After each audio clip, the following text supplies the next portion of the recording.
সময়টা তখন 1947 সালের আগে, যখন দেশ ইংরেজরা শাসন করত। ভারত, পাকিস্তান, বাংলাদেশ যখন ইংল্যান্ডের দখলে ছিল, সাদা চামড়ার লোকেরা দেশ শাসন করত। ওই সময় এক বাকবিতণ্ডে এক ইন্ডিয়ান নাগরিকরে, ইন্ডিয়ার এক যুবকরে, হ্যাঁ, একটা ইংরেজের অফিসার একটা চর দিছে, মানে যে কোনো একটা কারণে চর দিছে। তো চর দেওয়ার পরে ওই ইন্ডিয়ান নাগরিকের, ওই যুবকের এমন রাগ উঠছে, সে ঘুরাইয়া সাথে সাথে অফিসাররে একটা চর দিছে, এক চরে একদম মাটিতে পড়ে গেছে। তো মাটিতে পড়ার পরে তার আত্মসম্মানে বাধ্য যে একটা যুবক আমারে মারলো, সে যে তার বড় অফিসাররে বিচার দিছে যে এই যুবক আমার মারছে। তখন বলা হইলো যে ঠিক আছে, তুমি এক কাজ করো, ওই যুবকরে তুমি পুরস্কৃত করো।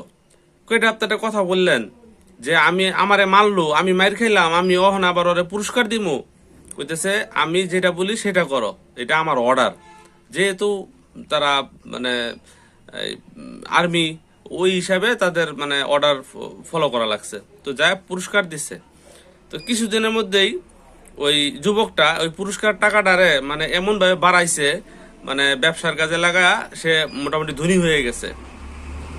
তো এখন ওই যে অফিসারের যে বস, সে বলতেছে শোনো, এবার তুমি ওই লোকটার, ওই ছেলেটারে খুঁজে বের করো, খুঁজে বের করে তারে তারে তুমি চর দিবা, ঠিক আছে?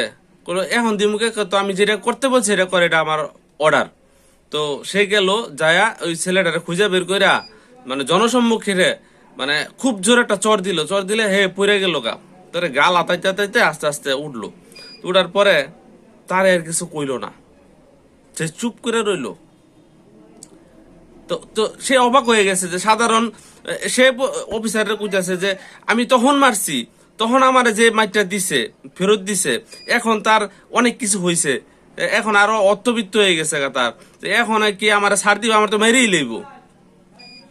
তো এই ভয়ে সে মারছে। তো যায় যখন তার অফিসারের কাছে কইছে যে আমার তা আমি মারলাম, সে তো কোনো মানে প্রতিক্রিয়া করলো না। তখন অফিসার গুলো, দেখো তুমি যখন আগে মারছিলা ওই সময় সে তার কিছু ছিল না, তার হারানোর মতো কিছু ছিল না, সে ছিল দরিদ্র।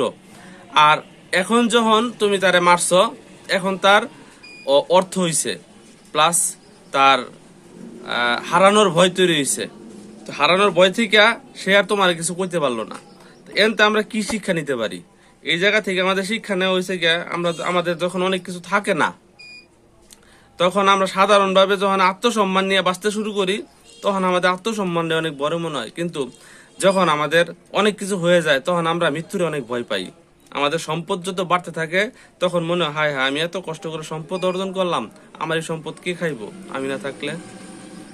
তবে এইখান থেকে আমরা শিক্ষা নিতে পারি অনেক কিছু।